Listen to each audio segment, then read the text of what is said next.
Welcome to Kenton Teaches. Enjoy the video. In this video, I will explain how to make kombucha at home.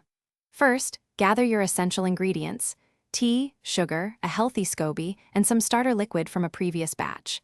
It's crucial to sanitize all your equipment to prevent any unwanted mold. Next, brew about 4 cups of strong black or green tea, then dissolve 1 cup of sugar completely while it's still hot. Let this sweet tea cool down completely before proceeding. Once your sweet tea is at room temperature, gently combine it with your SCOBY and the starter liquid in a clean glass jar. Cover the jar with a breathable cloth, like a coffee filter or cheesecloth, and secure it with a rubber band. This allows air circulation while keeping pests out. Let it ferment for 7 to 10 days at a consistent room temperature, ideally between 68 and 78 degrees Fahrenheit. After the first fermentation, carefully remove the SCOBY and set it aside with about 2 cups of the fermented liquid for your next batch.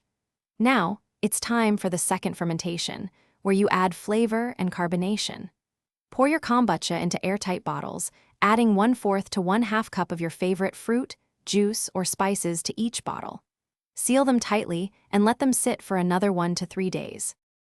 Once your kombucha has reached your desired level of fizziness and flavor, move the bottles to the refrigerator. This will significantly slow down the fermentation, preserving its taste and carbonation. Now you can enjoy your delicious, homemade, and healthy beverage.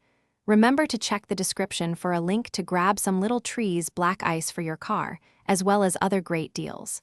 It's a simple way to keep things fresh. Thanks for watching. Please subscribe if this video was helpful.